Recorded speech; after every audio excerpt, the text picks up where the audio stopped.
at the afternoon tea break, so make sure you go and collect your posters, otherwise I get to keep them all.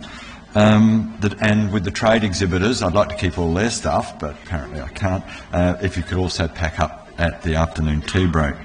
At the end of the closing ceremony today, do bring your plastic name tags. They all get reused for another conference. You could keep your lanyard and repurpose that around your house for car keys or something, but Katie's very keen to collect those, so please help us make it at least not a single-use plastic conference. Now I might ask Jen Ford just to come up the front to give you remind you of the specific details on the field trips. Good morning, everyone. Just a reminder for the 5 field trips that are running tomorrow, that if you can, I know it may be a big night and a late night for some, but if you can aim for getting there at 7:30 tomorrow morning for the buses leaving at 8 a.m. So if you could meet outside the Athletic Centre, which is on the corner of Sir William McGregor Drive and Campbell Road, that would be wonderful. Now there's a few people that have asked if they could be picked up or meet somewhere on the first stop. If that's a real requirement for someone, I'm going to pop you in contact. Come and see me and pop you in contact with the people leading that particular field trip to get any details there. And I know you're all outside aware people, but just a reminder to wear closed shoes, bring your hats, even though it's forecast for a little bit of rain potentially. So do bring a rain jacket just in case. It's, you know, Murphy's Law, isn't it? Haven't had rain in 6 months, but do a field trip, that pretty much brings it on. Also your bottle, so we can refill water. So all morning tea and lunch will be provided on those field trips. Any questions, come and see me during the day. Thank you. Great. Thanks very much, Jen. And without further ado, I'll introduce Bruce Clarkson to chair this part of this morning's plenary. Thank you, Bruce.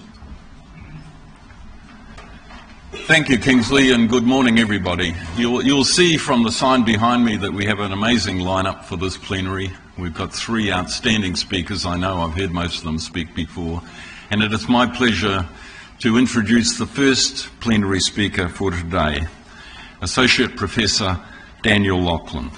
So Daniel is an Associate Professor of Plant Ecology at the University of Wyoming, and of course before that he was based in my university, the University of Waikato in Hamilton, New Zealand, where he spent 6 years as a professor, and he continues to collaborate with us on some of our major urban ecology projects. So Daniel's research group integrates ecophysiology and community ecology to predict population dynamics and restore wild landscapes.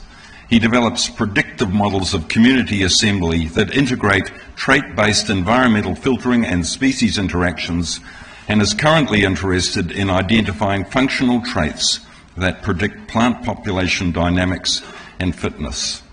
So he's been actively working in areas of restoration relating to prairies, wetlands, shrublands and montane forests, and of course the temperate rainforests where he used to work with us in Waikato.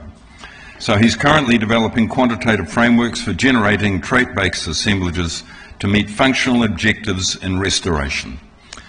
He's given great service to key journals around the world, particularly the Journal of Ecology and Ecological Monographs since 2012. And he currently lives in Laramie, Wyoming, right in amongst some of the most picturesque and beautiful landscapes of the world.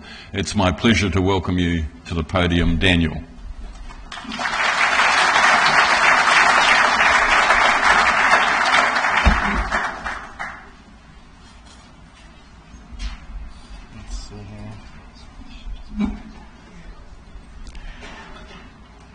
Well, thanks for that introduction, Bruce, and thanks for the invitation. It's really nice to be here in one of my favorite countries to visit. And today, I thought I would talk about a question that's been on the minds of many here at this conference this week. And that's about the role of history in defining reference conditions. So are these historical reference conditions a fairy tale, or are they more relevant than ever? This picture I took at our field station at the University of Wyoming in the Grand Teton National Park, and it's really representative and analogous for this question, because national parks have been preserved for a very long time, so you think they have a lot of information to talk to us about what ecosystems have been like and what a functioning ecosystem should be like. And we're trying to restore some of the lowland sagebrush communities in the valley. But it's also undergoing some of the most rapid climate change. Now, there was record snowfalls in these mountains the last few years, but because of the warmer winters, the snow is no longer accumulating in the valleys. And so we're expecting a community change, a shift in the dynamics. Sagebrush will probably no longer be the dominant species in the site. So, so this picture really represents one of our challenges for trying to restore communities in a world that's changing quite rapidly. So I think Ed Wilson was correct when he predicted that this century would be the era of restoration in ecology. Okay, so we're seeing some of the largest scale restoration projects being implemented. In my country, restoration is now written into federal legislation, and it's promoting these more than million-acre restoration projects, which are incredibly challenging. We have the bond challenge, of course, to restore 350 million hectares by 2030, and by recent estimates, they've already achieved some of their targets for the year 2020. And according to this paper in 2009, it stated that our planet's future may depend on the maturation of the young discipline of ecological restoration. So these sorts of statements underpin the importance of these sorts of meetings where we can come together and update our colleagues about advances we have made to stand up to the task of one of this really important task. So we restore what we have lost, right? So as ecologists in particular, we have very strong senses of place. We get to know the plants and the animals by name. They become old friends. And when we see plants and animals lose their habitat, we can do nothing but try to restore that habitat, right? So according to Wendell Berry, if you don't know where you are, you don't know who you are. And to restore what we have lost, when we see these plants and animals losing the habitat that they have lived in order to do that, it requires to look backward in time and to see what we have lost.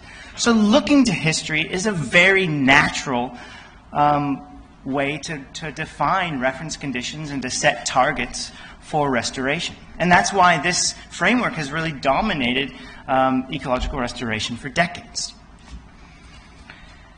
It has, these historical reference conditions have provided empirical benchmarks for setting restoration targets. My colleague Dave Egan and Evelyn Howell produced this nice book about, which really is a roadmap for understanding how we can define reference conditions based on history, using document archives, using dendrochronological techniques to reconstruct forest structure, using palynology. There's a whole suite of techniques to understand what historical ecosystems look like. This picture here was taken in the southwest, western United States, where it showed these very open, old-growth forests, where we have very large trees that are fire tolerant and can resist low-intensity surface fires, and you can see a very productive grassland in the understory. Okay, so these sorts of images are really important for how we understand the structure of historical ecosystems. I came across this tweet a couple months ago out of John Morgan's feed. I don't know if John is here today, but this is a picture of a sketchbook painting by Cooper, and it shows these grasslands and savannas near Mount Emu. These sorts of images are really gold for really trying to reconstruct what these ecosystems look like. And if we don't understand what we had in the past, then we're going to have a really hard time understanding how to restore these ecosystems. But the problem here is that historical conditions are often completely unknown. right? I was just in a session yesterday where they're trying to reconstruct, I think, historical assemblages in New South Wales, and there's a lot of challenges there because just looking at the historical documents, they don't even have enough time to do that. But, in some places, like in the Western US, some places of Australia are well documented, particularly here in Queensland, and some places in New Zealand. We can do this because European settlement was only 150 or so years ago. And with that historical ecology framework, we have a lot of tools to really figure out what historical ecosystems look like. But when we go to places like Europe, of course, Europe has been settled by Europeans for several thousand years. We don't really have a clear understanding of what a historical ecosystem is like there. We go to places like Amazonia, where the archaeologists are now telling us that at the time of peak civilization, those forests look completely different than they do now. And we consider Amazonia to be, in some places, the remote places, very pristine rainforest, right? But they look completely different at the time of peak settlement. So what I'm really suggesting here is that we should be critical of a framework that doesn't work everywhere, right? As an ecologist who seeks generalities, I also seek frameworks that should be applicable in any situation. Okay, so we need to be critical of this idea and think about how we might improve upon it. The second problem is that should we use historical targets if what we're seeing now is big shifts in average winter temperatures, increasing heat events, much more extreme heat events? The environmental conditions that generated the historical assemblages are no longer with us. So does it make any sense to set historical targets or set targets based on historical environmental conditions when we're at a time where we're seeing very rapid changes? Okay. So what I'd like to propose is that historical conditions are just a special case of a more general class of restoration targets. Okay? So let's just consider if we were to sit down and start a project and try to derive the future desired conditions for that site. What would we do traditionally? Well, we would sit down, we would look at the documentary archives, we would use the tools available to us to figure out what species occurred there at that site historically.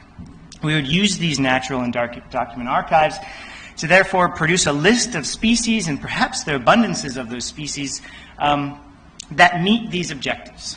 Okay? But what if we're trying to restore a community that will be resilient in the face of coming changes? And these changes are imminent. These changes are happening right now before our eyes.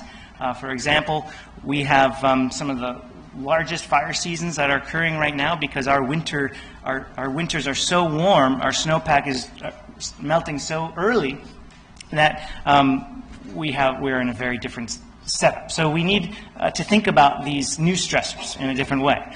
So if the future is, more drought, more fire, for example, how do we derive these species assemblages to meet objectives that are looking toward the future, resiliency with these coming changes? Well, I think we just need to ask ourselves a simple question. Why were those species there historically? Well, presumably they were there historically because they had the traits and the phenotypes that match those environmental conditions. So if we understand what the future environmental conditions should be, and we can understand what traits map on to fitness in those new environmental conditions, then perhaps we can look at that from a trait-based perspective. Okay, so if we have these projected future forecasts, we can derive trait-based objectives, use models to then create species assemblages that match those objectives. But now we can also view the historical assemblages through their traits as well, right? So whether they were there historically, contemporaneously, or in the future, they all are species that have properties that are giving them fitness values in in these environmental conditions. So whether, historical conditions are really just a special case of a more general class, and that's based on these traits, or the phenotypes of the species that existed here. And we should not be surprised that species assemblages change due to climate change. There's been some really great work looking at no-analog combinations of species. Now, what a no-analog combination is species assemblages that we don't really see in the contemporary field, right? So, as you can see, these three figures, these three lines, are species, the climate envelope, so for two generic climate variables. And in the present, that's that first black arrow, or black circle, we see species 2 and species 3 not coexisting. They're not overlapping. But if you get a shift in that climate envelope to time t, then you start to see examples when species 2 and species 3 are actually coexisting. This would be an example of a no-analog community. And people have looked at this in North America, and what they've found during a time of rapid climate change, they've found areas, and highlighted in red, where the assemblages of those species had no modern analog. Okay, it means, and this is because species are responding individualistically, as Gleason told us 100 years ago, to these changing environmental conditions. So we can't just restore or think about these communities shifting in tandem. Species are going to be responding differently to these environments based on their traits. Okay, and Jacqueline Gill had a nice paper in Science where she showed that those species assemblages are based on the occurrence of fraxinus, so ash, and Australia species, or hornbeam, and picea, or spruce. Okay, so currently we don't see spruce and ash coexisting at all. But in the pollen record, they are the dominant species for thousands of years at a single site. Okay, so this means that we should expect surprises when species are adapting to different climate change and different climate signals. Okay, so we should not be afraid to think about different combinations of species because it's happened in the past. So what I'm really trying to say is that these historical reference conditions are kind of a philosophical choice rather than a theoretical choice. Okay, not that it's wrong, but it's not really based on something that's theoretical or generalizable. So we want to restore what we have lost because we have this strong sense of place, but the conditions that generated those historical conditions are rapidly changing. This is going to prompt this reorganization of species ranges based on their adaptive traits. But I want to ask, is history still irrelevant? Okay, so this is really an important question. And what I'd like to do is take you to a forest that's near and dear to my heart. So if we go to the southwest United States and zoom in to the Grand Canyon National Park, some of you may have been to Grand Canyon National Park, and if you described it, you would just tell all your mates that it's this giant 10-mile hole in the ground with lots of different beautiful rocks, and you would be correct. But I want to tell you about all of the fantastic old-growth, never-harvested, mixed conifer forest that exists on the rim that has been protected ever since European settlement, which provides a really nice way to think of a lens on what ecosystems looked like historically. So I'm going to be focusing in on this area here, which we call Swamp Ridge. Okay, so here's some images just to orient you. If you were on the edge of the canyon, you could look down into the canyon from these forests. These are mixed forests, so in autumn the aspen, which they're currently doing right now in my country, are turning golden and red. They exist in a combination of limber pines and spruces and firs and white firs, and then we have these pine-dominated systems where you get ponderosa pine, just a monospecific stand, just dominated by one species. And as soon as you go up in elevation, you still have really dominant ponderosa pines, but you get into a much more mixed forest of white fir and Douglas fir and aspen. So this is a fire history. This is using dendrochronological techniques by my colleague Pete Foulet at Northern Arizona University. And what it shows is each horizontal line is one of those sites that I showed. And each of the vertical lines is a large fire event at that site, recorded by analyzing fire scars using dendrochronological techniques. Okay, so the first thing you'll notice is that in historical time periods, the fire frequency was every 6 to 9 years. These burned a lot, okay, very frequently, and it promoted this old growth forest structure because the species there are adapted to low-intensity surface fires. So the trees grew big, but it kept the small trees and the undergrowth clear. But what you'll also notice is that in 1879, which is right at the time of European settlement, we have complete fire exclusion. A couple sites still maintain some fire regimes, would maintain some frequent fires, which makes this site especially unusual for the Southwest. But I want to focus here on Swamp Ridge, and so Swamp Ridge is what we're going to be talking about, this mixed conifer forest where it hasn't burned since 1879. So Swamp Ridge is outside of the historical range of natural variability for one particular reason, and that's it has lost its frequent fire regime. And the biggest change that we see in terms of forest structure, the blue bars represent the pre-settlement forest structure, which is we cored thousands and thousands of trees and modeled what the forest looked like in 1879 by growing those trees backwards, by analyzing those cores. And then we looked at the current forest structure, and the biggest difference here is this eruption of white fir. Now, white fir is a very flammable species. It's also not very fire resistant at all, but it's filling in the understory. As you can see here, we have these big ponderosa pines, but all these white fir coming in. And if you also notice there's a bison there. And bison have actually invaded Grand Canyon National Park. They were introduced, but now they're growing at an exponential rate. They're actually bringing in all sorts of rubbish like cheatgrass into the backcountry, and now they've actually put out a hunt for these. So you can actually be a private citizen, get a tag, go into the forest and hunt bison in this national park to try to reduce their numbers. But that's another story. Okay, so this is the problem. Okay, so large fires are increasing in size over time. So we have more large fires. The large fires are correlated with early spring snowmelt. Okay, so because we have warmer winters, shallower snowpacks, so we're getting more big fires and longer fire seasons. Okay, so we need to think about this forest structure in terms of can we manage this forest in the face of all of these big changes that are occurring due to climate change driven,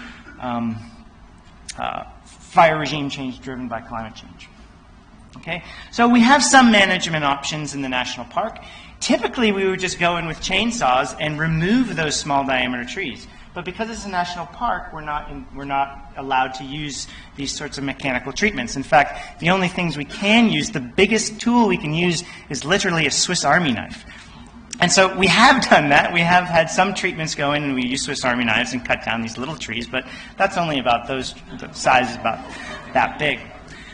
So fire is our best tool available to restore conditions in this park. So in 1993, the Northwest 3 fire was ignited. It was a prescribed fire. But it had escaped prescription because that day we had unanticipated high winds gusting up to 48 kilometers per hour. Saw some intense fire behavior, lots of big spotting, huge blowout events. And it was converted to a wildfire, but it was successfully suppressed. So it remained within the original fire boundaries. And we thought this was a really interesting place to study the use of fire in restoring these historical forest structures. So we asked, did the fire restore pre-settlement forest structure and composition? Well, this is the same figure, but what we've added is the forest structure after this fire event. And you can see we did an amazing job at knocking back all of those white fir. We also saw a reduction in aspen, but we're not really worried about aspen because aspen just resprouts and does really well after fire anyway. So we're really concerned about the white fir. So we did good with the white fir. What about the effects on the understory? Well, if you compare, if you look at plant cover and species richness, we saw much greater in the burn site.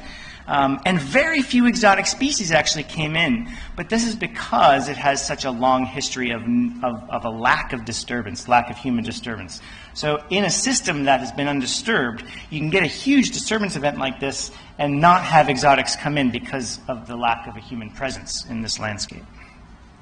But now we have cheatgrass thanks to the bison. So we went in and burned it again. And we saw that we met all of these management targets. This second fire had limited large tree mortality, so all the large trees stayed alive. It reduced the density of conifer seedlings, which is good because we don't want to just recreate again another dense understory. And it reduced forest fuel loads. And the most amazing thing is that park staff now consider this forest to be what they call maintenance burning. So anytime a lightning strikes and starts a fire in these units, they can just let it burn and let the natural process occur. Okay, so this is a huge success. And I'll just show you the difference in, there's one little forest road, which is the forest boundary. And so right now we're just looking at the unburned part of the forest, and we'll see what the difference looks like.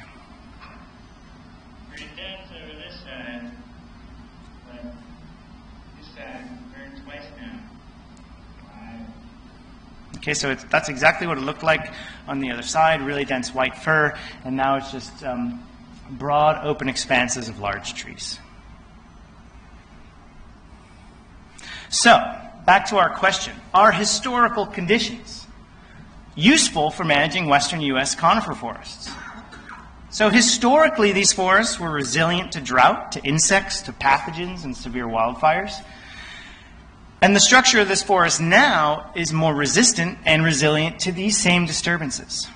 Fewer trees on a landscape means that there's more water per tree, and they're able to, and they're more tolerant to drought because more water is available for individual trees.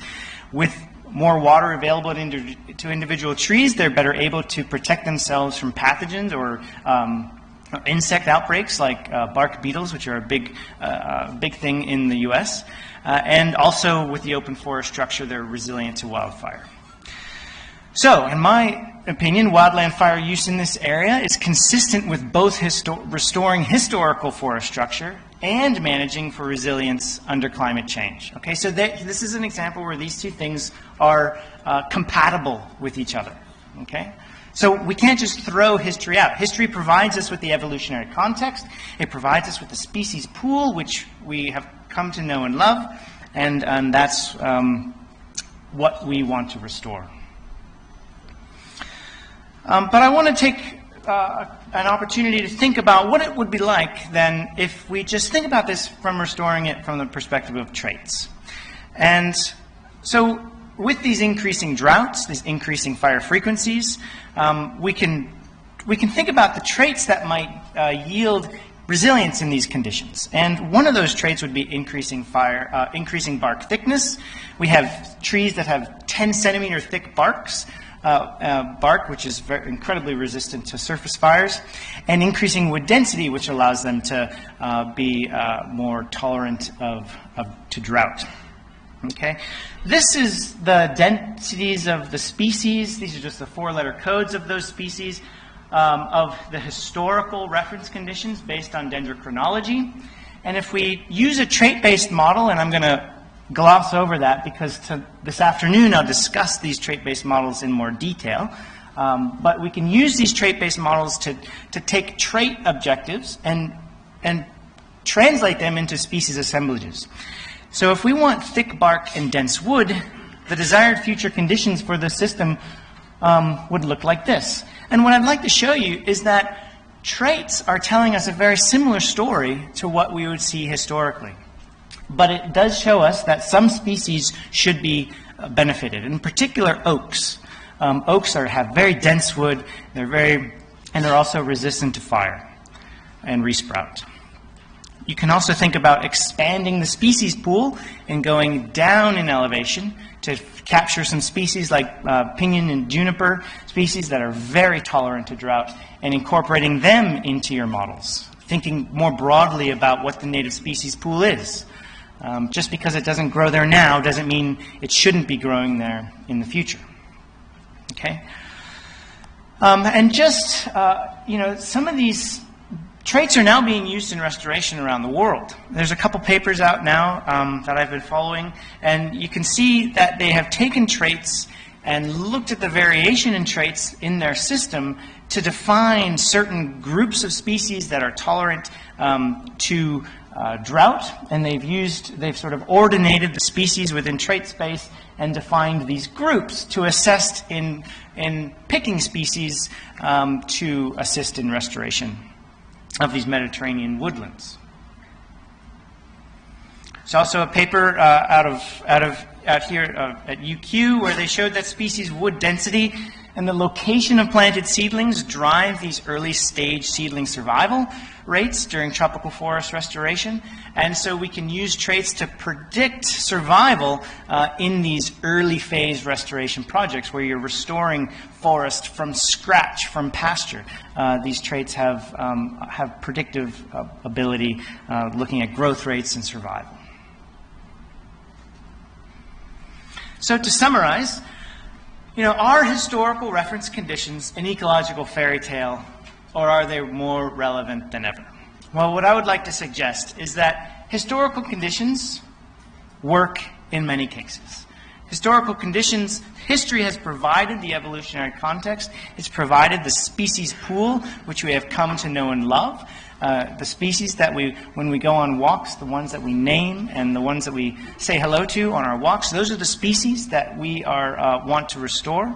And those are the species that deserve a chance. I think that the indigenous ecosystems are more resilient than we give them credit for. I think our species distribution models that project into the future are a little overzealous. I think the species are going to be more tolerant to the conditions than we think. Of course, all of this needs to be tested, but that's sort of what we're seeing around the world. But global problems require global solutions. Okay, so history is a loose definition of what time in history are we thinking about. This is a loose definition, and we want something that's generalizable. And if we think about restoration from the perspective of traits and what gives them their adaptive capacity in the face of drought and in the face of fire, then I think we'll be much more successful and at least able to generalize from system to system by doing that. So thank you very much for listening. I'm happy to take any questions if there are time.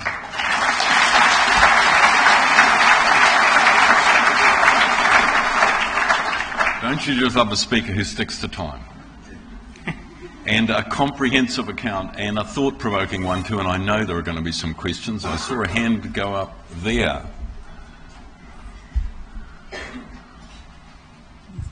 So in that case study of your fire frequency, I was wondering how much of the prehistorical fire frequency would have been associated with the land management practices of the indigenous peoples? Yes, a good question. So the question was about what was driving those fires. Was it the indigenous people, or was it other processes? And as far as we can tell, these are mostly lightning strikes. There wasn't too many people that they know of at this particular location, and there is evidence that fire was used by the indigenous peoples in the Southwest, but there's better evidence for that occurring in the Midwest and the prairies, where they actually used fires to keep woody populations down. So in this particular area, mostly just lightning.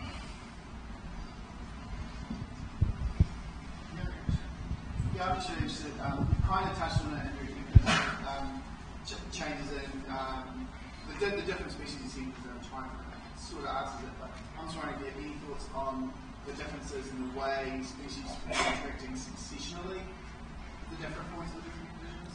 So it's kind of there. In this, we're looking at variations between tree species.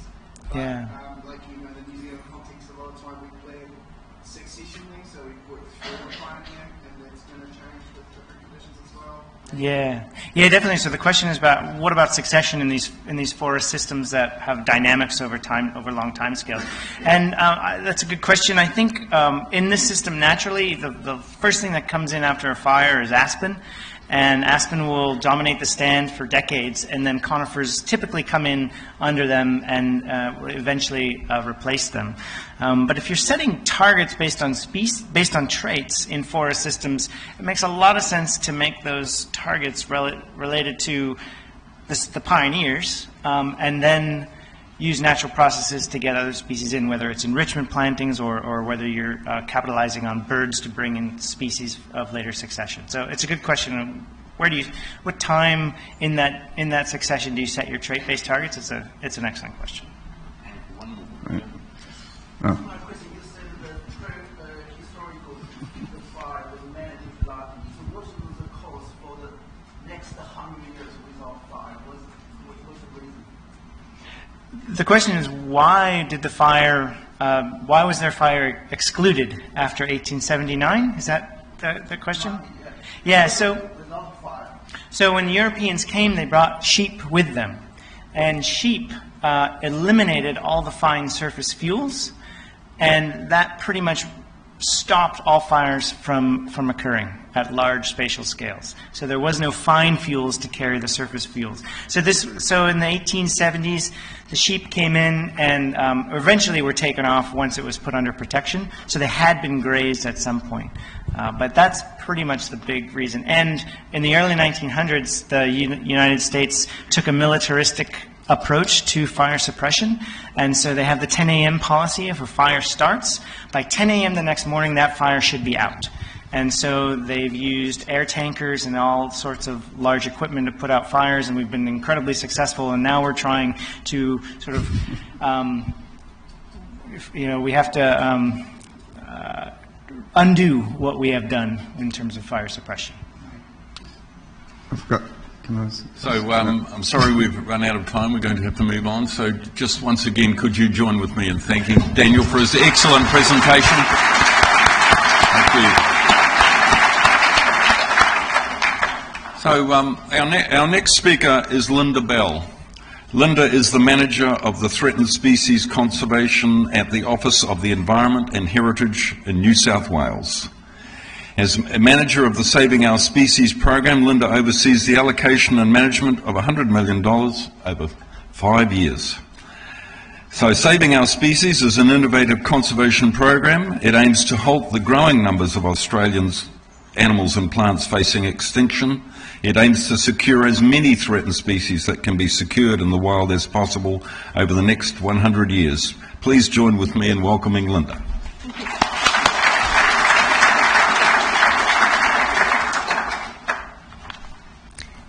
It's been wonderful to see those US environments. In fact, I've just returned from a 3.5-week holiday on Monday, and so my head is still in those landscapes. It was just such a beautiful experience.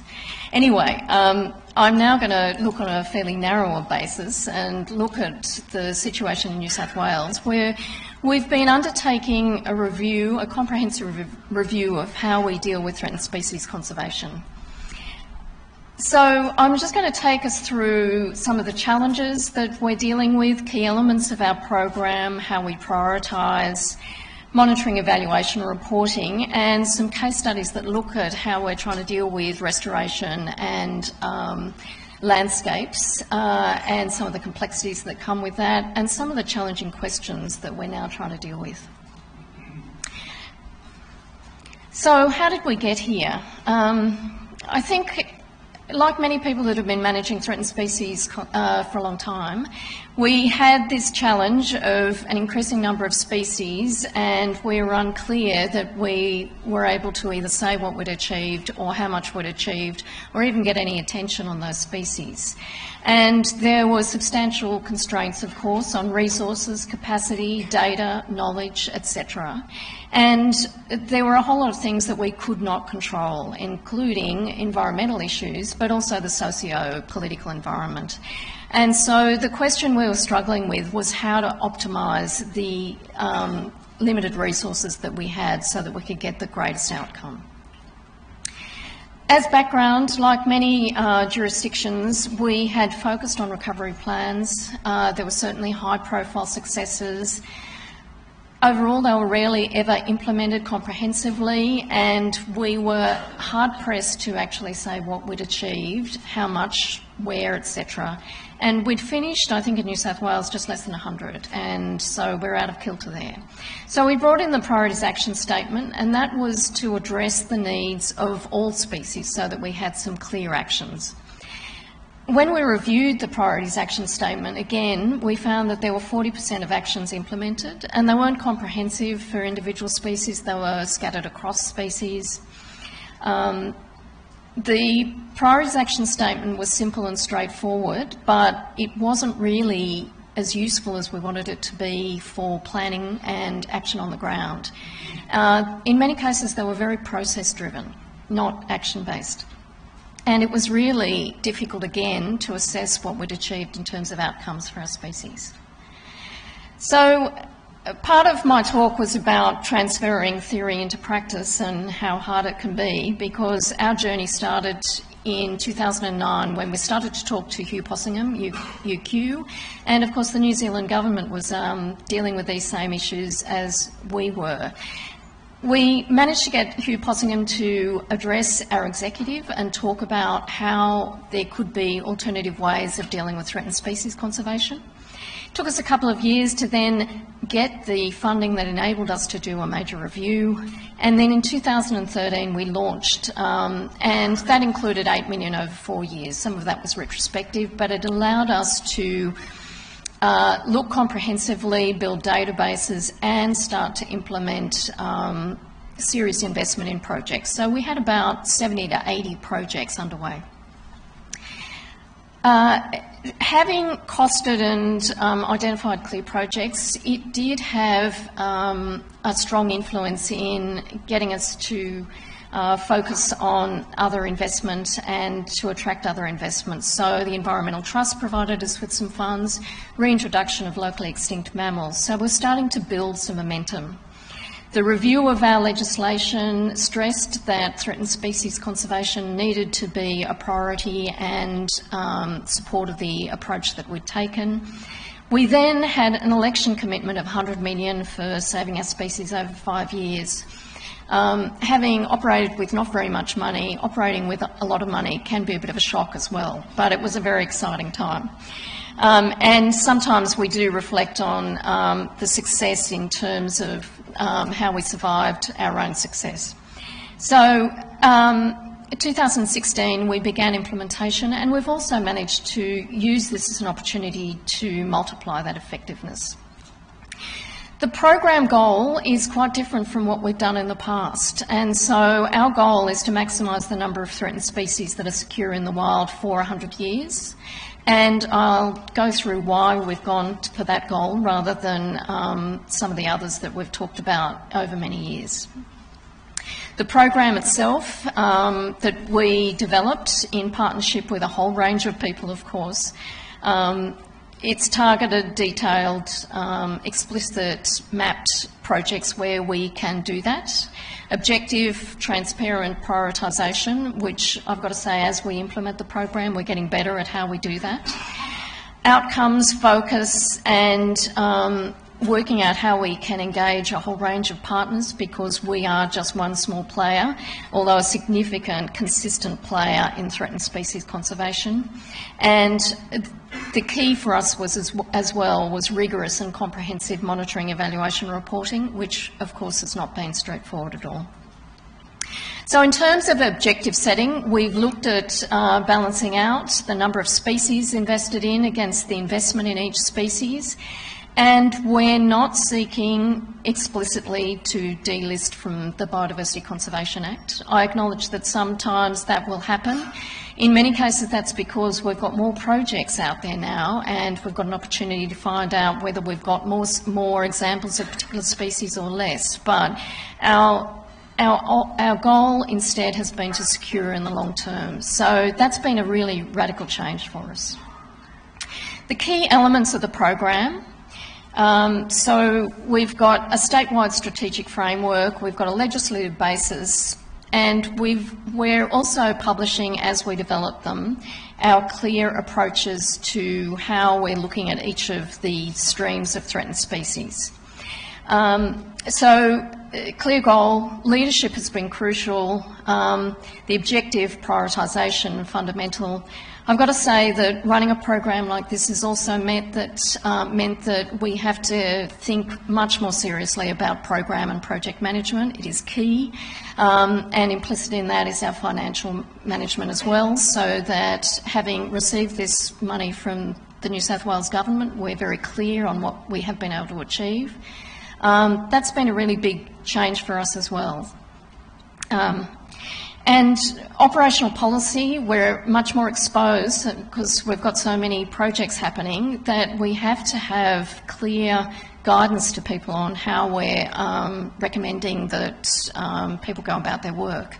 So we're working on a translocation policy at the moment for both plants and animals based on, you know, the work that's happening, for example, with the ANPC. And we're also starting to look at a seed strategy for how we deal with seed supply, seed use, seed sources, etc., and work with the colleagues that are going to provide that seed for us. Conservation project delivery and continuous improvement, obviously huge. We started off with about 80 projects, that's 80 species. 16, 17, we finished up delivering 296 species projects. That was huge for us. Last year it was 350 and it's really increasing.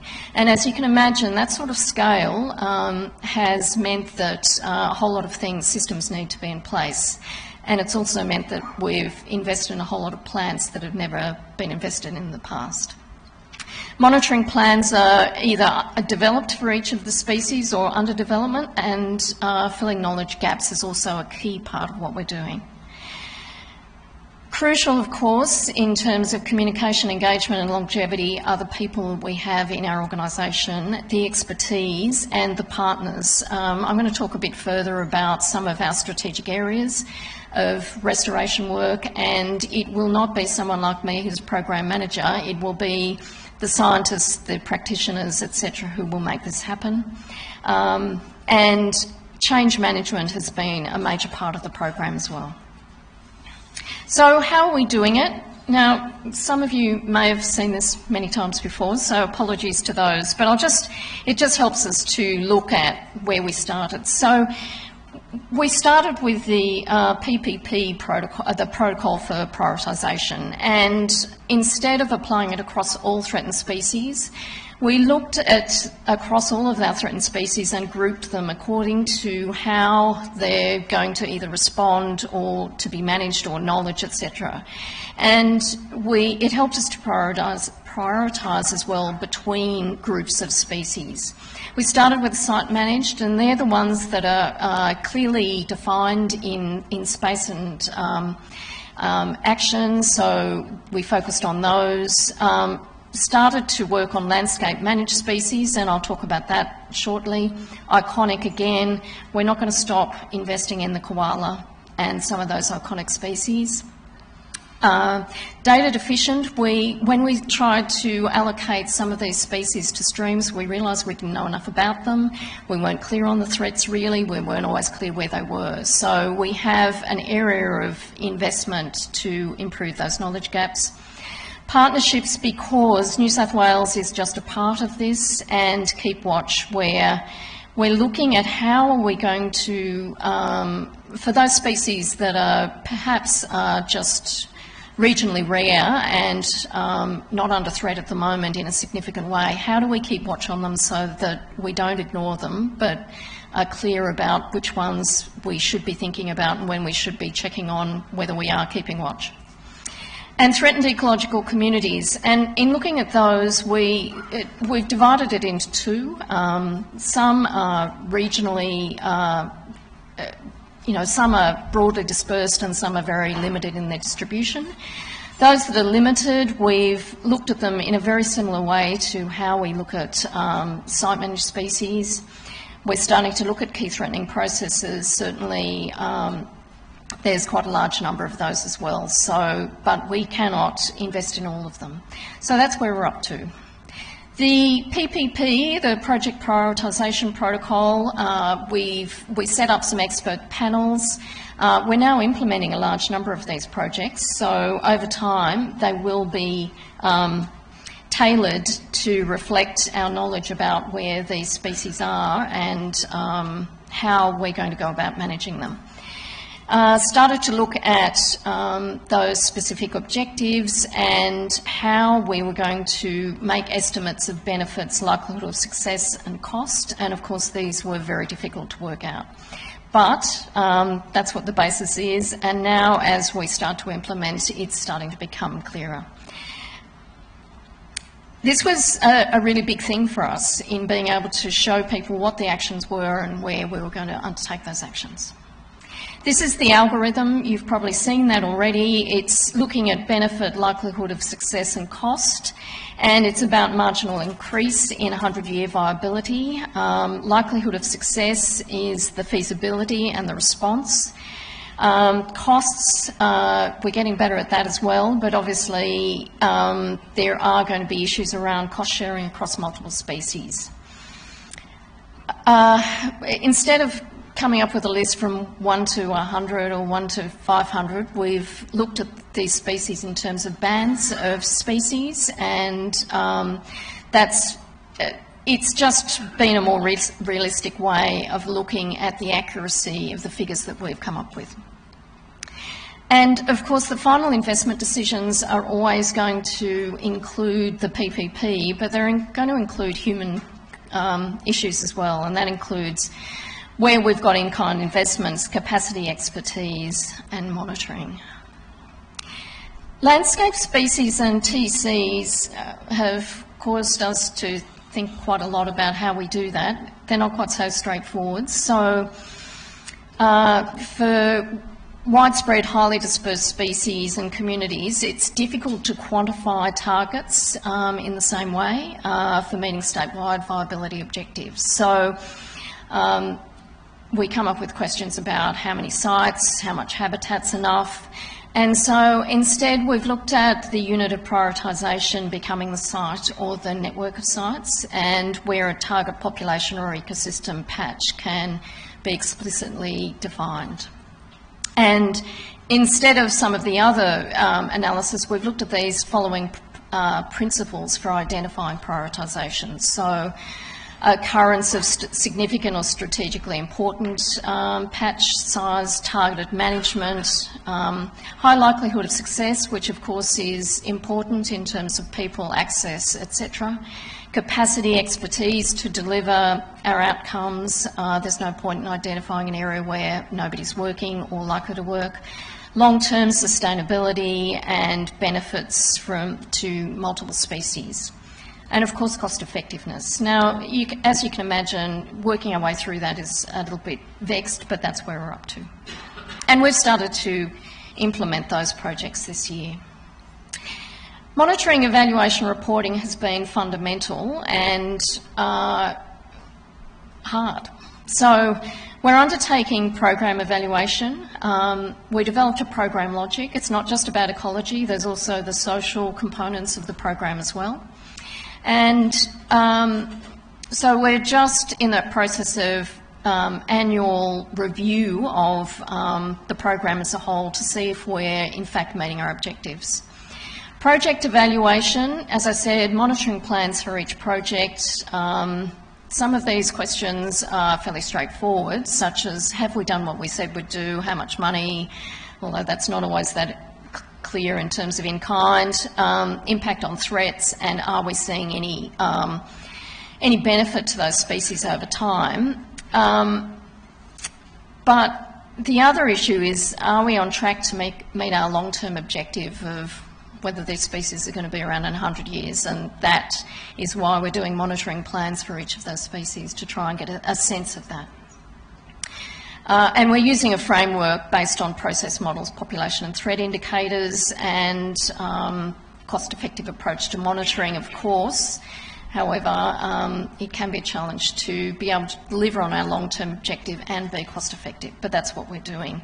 Now, these reports, the goal is to report on them every year, and it's very important that we can, in fact, identify where there are some problem areas so we can act and do something about mitigating those areas of concern. That means we're asking our executive to sign off on these reports, and it means building people's capacity to understand what they mean as well. It is a challenge for people in an organisation when you have a red traffic light to get that signed off and made public. So transparency is huge.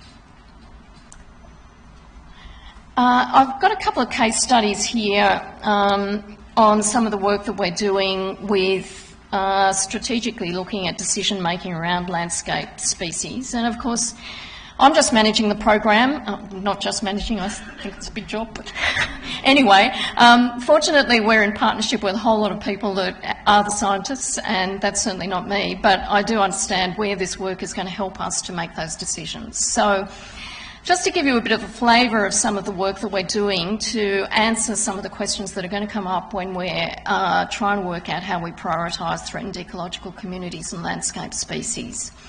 So one is looking at mapping current and forecasted capacity to support landscape species across New South Wales, and this is a partnership with Macquarie University. So how linking extent, condition and connectivity of habitat to species population viability. And the question for us is where in the landscape to target restoration to maximise viability for the greatest number of species. And it's also looking at a range of futures for under climate change as well. So that work is underway. At other times, we've been able to use the work that other very clever people have done, and we're a partner in the New South Wales Adaptation Research Hub. Macquarie University has done some wonderful work, including Nola Hancock, who produced this beautiful piece of work as well. And this is, and we're now able to use these sorts of documents to inform our work. So this is looking at guidance on considering climate change context when implementing revegetation activities.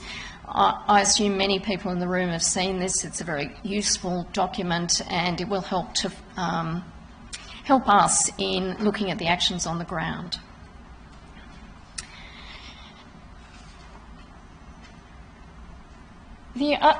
Another area that we're looking at is patch value, viability and resilience. So we've got many patches to choose from.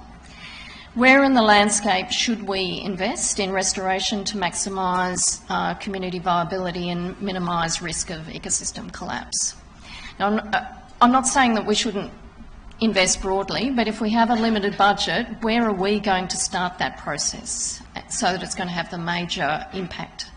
And so that project is underway at the moment with UNSW and University of Sydney, and it's looking at determining the contribution of individual patches to develop landscape level value, viability and resilience, and thinking about the relationship between those patches, species leakage, exotic invasion and disturbance. We also have projects underway with looking at techniques to maximise ecosystem function and adaptive capacity in TEC restoration. And this project's in partnership with the University of Wollongong, Australian Catholic University, and in looking at transparency, we are trying to get as much of this published as these products are delivered. But again, this is trying to understand the factors that drive resilience and capacity of ecosystems to adapt to climate change. Looking at boxwood land in Warrumbungles and looking at genetic diversity versus naturally recruited trees and the comparative rates of restoration. The final example is an assessment of box gum woodland to drive effective restoration. So, partnership with the University of Sydney, project will inform spatially targeted management and protection to meet a specific objective base on quantitative criteria. So again, looking at how we can target our investment and how we're going to measure whether we've made a difference or not. So there are many remaining challenges. We started in 2009. I know it's 2018. It's a long road. We've got a lot more development to undertake. However, this list of remaining challenges is really about the ecological questions. From a program management perspective, of course, some of the biggest challenges are for us about the longevity of the program, the continuing ability to be flexible in the face of better data.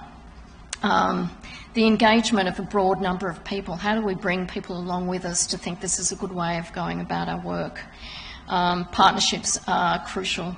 And, you know, obviously the challenge for us is the ongoing development and implementation that's happening in parallel. I think with most programs that's how it happens. We rarely get to design it and say that's the end, but trying to balance out that implementation and sufficient resources to continue the research and development work is really crucial for us. So some of the remaining questions, questions that we're looking at now, and we've already started some of the research into these, but they're going to be about how we link management outcomes to actions or site scale change in population viability or extinction risk. How do we leverage and aggregate monitoring data from each of these individual species so that it can be used in broader biodiversity monitoring, which of course is very important, and particularly when SOS is seen as one of the sources of data. Even though we've been doing lots of work for a long time, we have managed to pull together a fair amount of data at the moment, both current and historical. How do we better address adaptive capacity and climate change projections into management planning?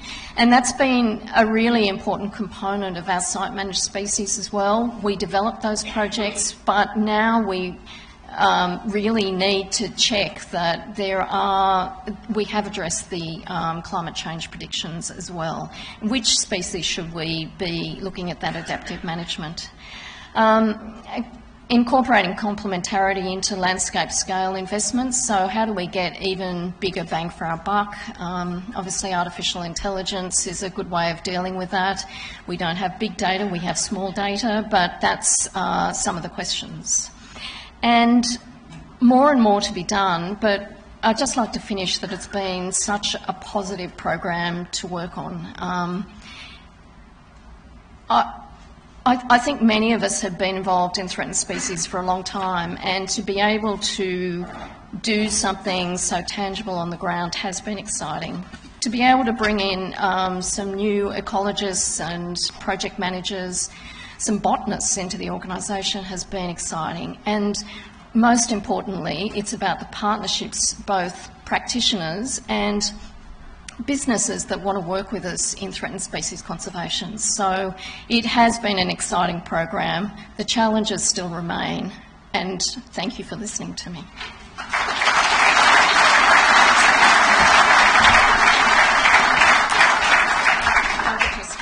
I get the sense of someone who's cool, calm and collected in the face of very difficult decision making.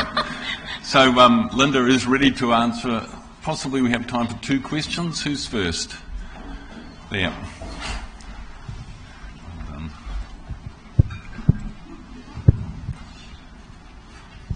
Yeah, could you talk to us a bit more about how you balance saving what's already threatened with stopping other things getting on the threatened list?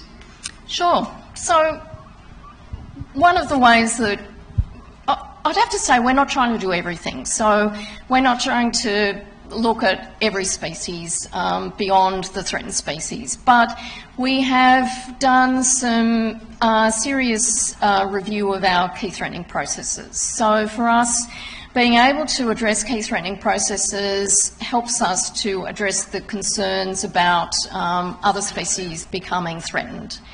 And so that means that we've obviously dealing with threats is integrated into each of the species projects, but how do we look more strategically at those sorts of investments? And that'll be the way that we try to deal with the landscape more holistically.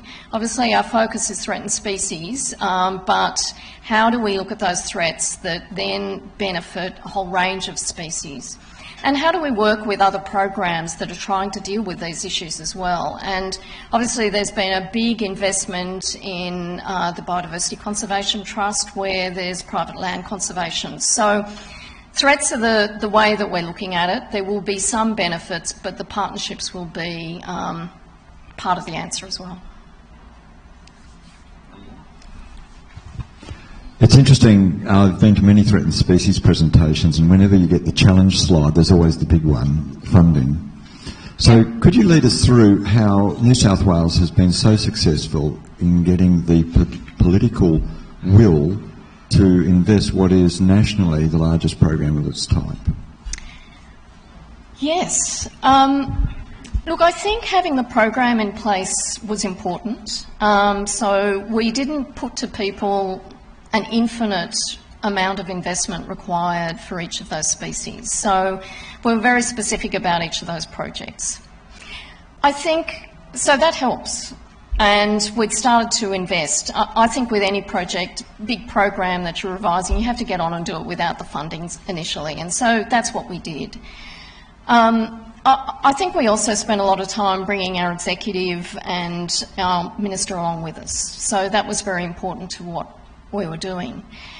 There is always that component that you can't predict, and one of the things that happened for us was that we had a program being developed and we had a minister who was genuinely interested in, intellectually interested in conservation. And to be honest, they were more interested in rewilding and those sorts of areas. So the reintroduction of locally extinct mammals was certainly an important investment. But the Minister Stokes at the time, we had quite detailed conversations about what the program was doing and why. And he and his Chief of Staff understood that, and so having some costs also helps, because we could say for these 500 species it's going to cost this. I've got to say expanding that to broadly distributed landscape species and TCs was a challenge, and so yeah, that's how those decisions are made when you don't have enough time. But I'd have to say the genesis is we had a program that was being fleshed out that involved finite projects, costed, and somebody who understood what we were trying to do and was prepared to support us. It's very important for me to bring everyone along with us, be it practitioners and others, because obviously I want to make sure that the program's seen as a good investment and that we continue to get that investment. Obviously it'll have to be in partnership, but that's what happened. I'm sorry, we'll have to leave it there. Linda will be available in the break, I'm sure, to answer more questions. Join with me, please, once again in thanking her.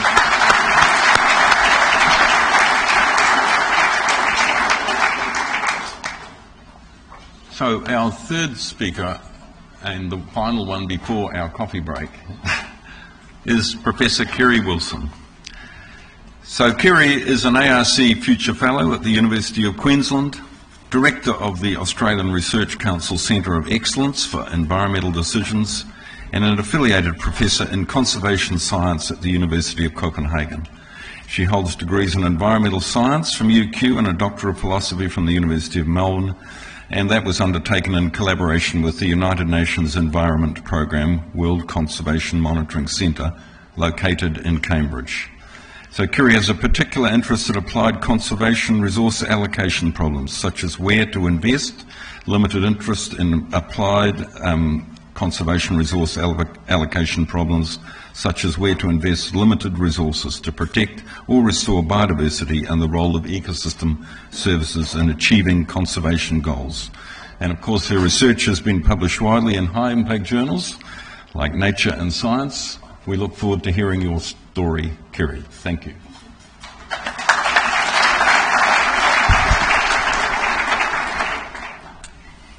Yeah, so I did my undergrad here, and I took my first year chemistry classes, I think, in this room. It kind of looks a little bit different, but it's probably equally as nerve-wracking being on this side of the podium and on that side of the podium. So thank you very much for the invitation to talk today. It's just fabulous to follow Linda's talk. It's such a great program, and those messages around working in partnership, I think they really resonate with me, and they're reflected also in what I'm going to talk to you about today. So the stuff that gets me excited and keeps me kind of awake at night is these questions around allocation. So when, where and how do we restore? Not so much the nitty-gritty of what we're planting in the ground as such, but just those kind of broad-scale allocation questions. And the driver for that is this interest in efficient decision-making, the principles of which Linda outlined just then. But really digging down and asking the questions, well, what outcomes do we actually want? And knowing that there are different outcomes sought by different people. And when we're working in partnership, when we're working with stakeholders, and we're just situated in a landscape that involves people, those people will have different values. We've also got this, I'm talking to the converted here, but you know that there's this time delay, this time disconnect. So what people value now may not be what they value in the future also. So trying to capture those sorts of challenges in the context of decision making and efficient decision making, so that we can do the best that we have with limited funds and really scale up restoration.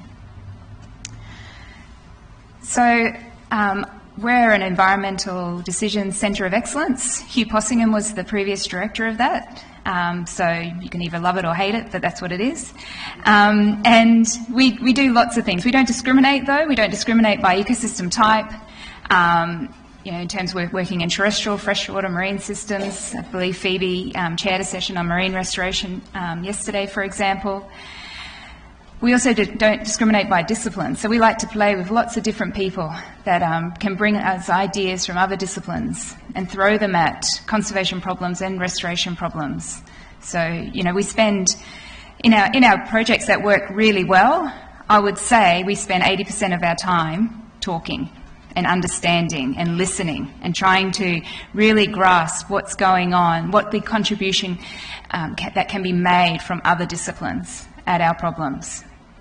I appreciate that's not for everybody, but that's the reality of interdisciplinary work and an interdisciplinary centre such as ours. There's lots of fun decision support tools that we work with. A list there down the, what have we got? This side? Whoa! There we go. I'll practice. There we go. My list down this side. Some of them will be familiar to you. Some of them are quite stock standard, so species distribution modelling. Some of them you may not have heard of or may never want to hear about. But the one I really like in terms of, if I'm going to play favourites, is this one of structured decision making. And that's going to be provide the framework for what I'll talk about today. So structured decision making isn't, as depicted here, a linear process. There is iteration that goes on between each of these boxes. But what I like about it is that it starts out with that kind of core problem definition, so that's kind of 30% of the conversation, just nailing what that is. Then we spend a lot of time sitting on these objectives and going backwards and forwards. And I'll talk about a project with City of Gold Coast, and I can see Zoe's there, so she can chip in where I get it wrong. But then, you know, dissecting then what these trade-offs are between different alternative things that you can do, and their consequences, modelling the consequences, or using real data to look at those consequences, and then deciding and taking action. So that there is probably around the 80% mark. This is the easy stuff. And then, of course, it gets hard again there. Okay, so the first, I will just clarify actually. What I've done with this presentation is I've added slides that will marks the moment where I'm talking about a collaborator or a PhD or a postdoc's piece of work. I want to mark the moment because I don't like, I guess I just don't like that feeling of talks blending across all these different contributions. So I'm marking the moment that this is Val's first chapter of her thesis. And she, when she commenced her thesis, she wanted to understand, you know, what is motivating restoration in our community? And that's kind of the precursor to understanding what the objective should be. Oh, I'll also acknowledge John Dwyer. Where is he? There he is. Yep, gotcha. Okay, so the question here is, you know, what are these motivations? How do they vary with different people and different stakeholders, different types of regions and different types of contexts? And Val was very brave in the sense that she went and asked people. She interviewed many people, some of you are probably in this room. She surveyed people, she got as much information as she possibly could from the community, from the restoration community. So thank you to all of you that contributed to Val's efforts in this regard. We had 300 responses over that period, so, you know, that kind of average response rate when you're going out and seeking information from very busy stakeholders, such as the restoration community. But what I wanted to focus on here is kind of the core results. And, you know, as the introductory remarks said, I spent also quite a lot of my time thinking about and valuing ecosystem services. And what Val kind of brought back through these results from talking to the community about motivations was that the importance of not losing sight of biodiversity. You know, these core motivations relate to maintaining and improving biodiversity overall, when we're looking at our primary motivations, and also when we're digging down into secondary motivations.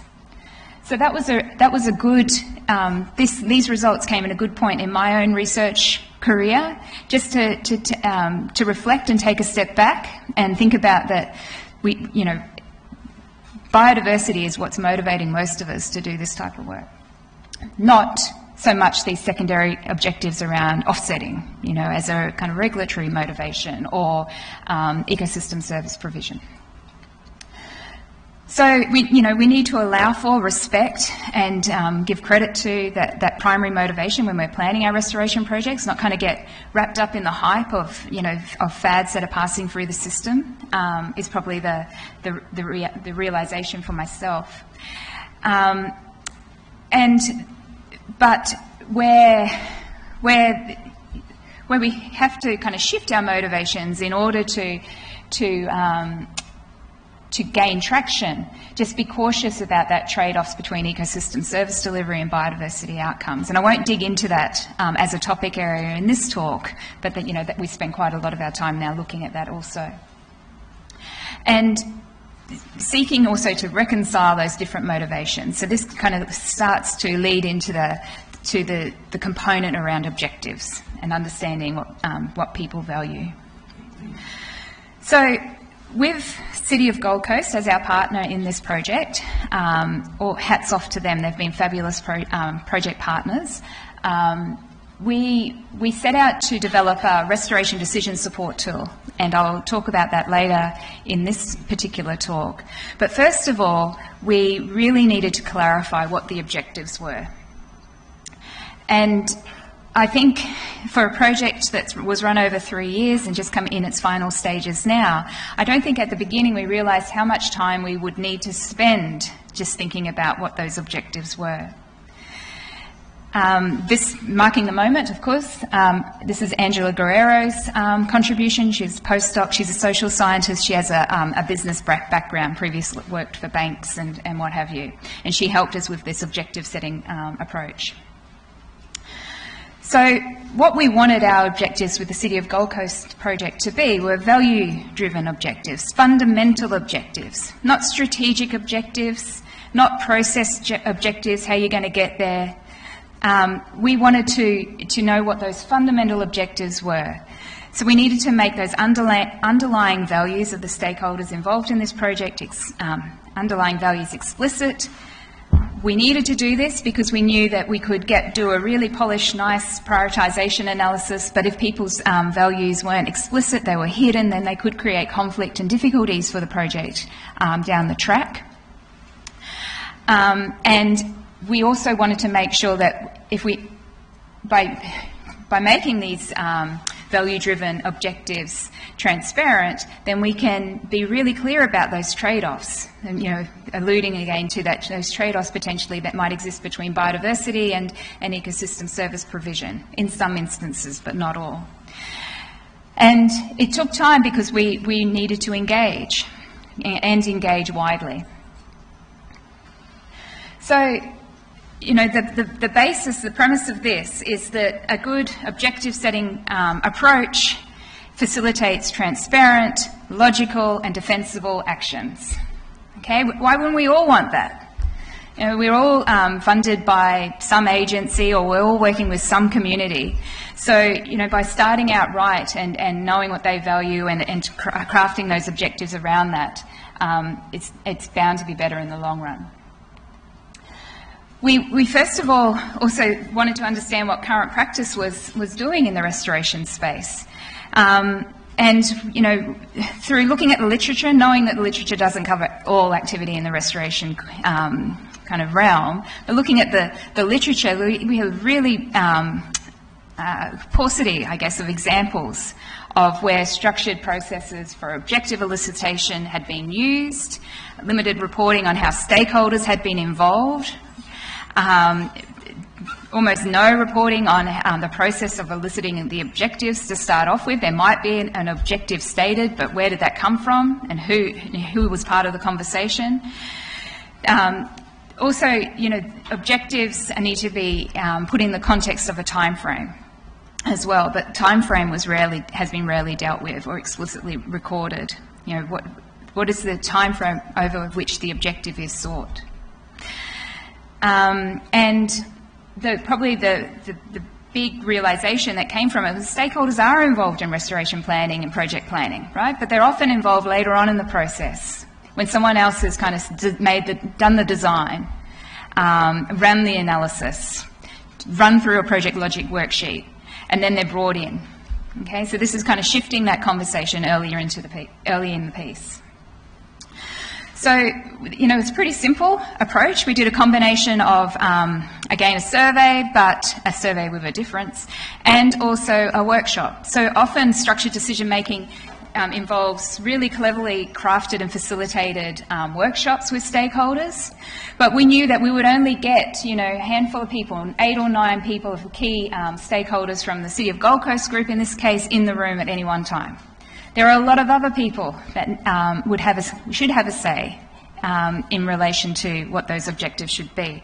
So our survey with a difference, though, not flash at all by any stretch of the imagination, but what we wanted to do is get to those fundamental objectives, right? Those value-driven objectives. And the way you do that is you ask people a few times. Okay, why is that important for you? They give you an answer, but why is that important for you? Like deep down, why is that important? And then they give you another answer. And then finally, after, on average, about 5 times of asking the question, you get to what they actually want, what their fundamental objective is. Ask why 5. That's it. That's the simple rule there. And so our fun little survey with a difference dug into those fundamental objectives. You can have a chat to Zoe about how they differed from what they thought the objectives would be for this particular program. And there were differences. There were important differences that were revealed. And we then also ran the structured decision-making workshop facilitated by incredibly talented colleague of ours, Libby Rump from Melbourne University, and we were able to insert in some of these fundamental objectives elicited from our wider survey into that workshop, so that the decision makers could see, okay, well, we're running at a different track to what this group of people think we should be doing, or what they value, and take that broader perspective on board in an efficient way. So the survey gave that kind of broader appreciation of the context. It was a way to engage a broader range of people as well. And in the workshop, we used as kind of a short list of the objectives, of the most frequently occurring objectives, as a starting point. But there were, other things that were kind of thrown up through the process that weren't originally on the table. So, marking the moment again, we've got Sugan Budihata here, one of my PhD students from Indonesia, and we're moving along now through that kind of structured decision-making process, where we're saying, okay, we've got an objective. We've also got an idea of what we want to do, but can we do it, and will it work? I said that Sugan is Indonesian. He works for LIPI, the equivalent of SERA in Indonesia, and they have huge aspirations around restoration, bold goals, and also simultaneously running programs around peatland restoration, for example, and community forestry. So, this is complicated restoration, and the likelihood of success is not always high. So, Sugan's concern and my own around this was that, these bold goals aren't kind of mindful. They're set nationally, and they're not really mindful of that socio-political context on the ground. And also they're taking restoration solutions from other contexts and applying them, to really different types of patients. So we started to think about, what from the social sciences, what is the framework from the social sciences that we've been mindful of but haven't really integrated into our structured or systematic approaches for restoration or investment planning. And what we wanted to ensure, and this is one of the case study areas from East Kalimantan where there's these bold goals, was to make sure that the areas that were prioritised for restoration were suitable ecologically, were going to be acceptable to the communities in those areas, and also permissible according to land use.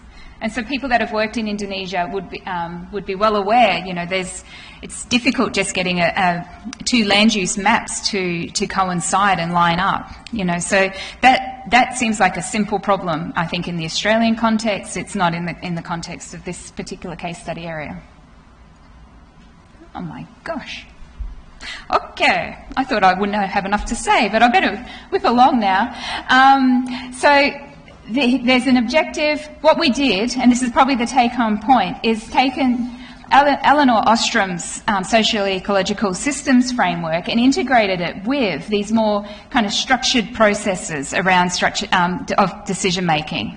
So we want to, be mindful of that broader governance system of the resource users and of their needs, and also of the legalities. And what Sugan wanted to also show is that if we're ignorant of those matters, we'll prioritise for the government in this case. These are real prioritisation processes underway.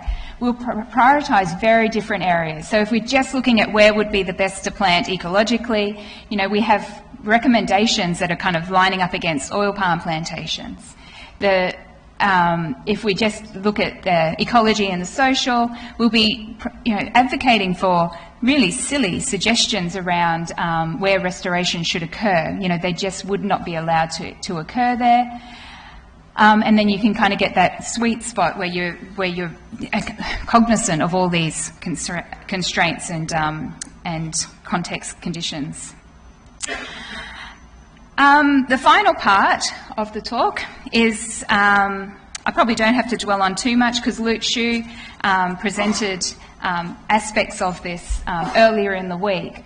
But it's a special project, and Luke and Zoe and others from City of Gold Coast have done a great job in pulling together all the information needed for a systematic prioritisation of restoration in the City of Gold Coast area, which is obviously in our backyard. And our other key collaborator in this project has been Carla Catterall, and we're very grateful for Carla's input as well. So, you're all restoration scientists, practitioners of some sort, but you may not realise how special the City of Gold Coast is if you come from elsewhere in Australia. And the biology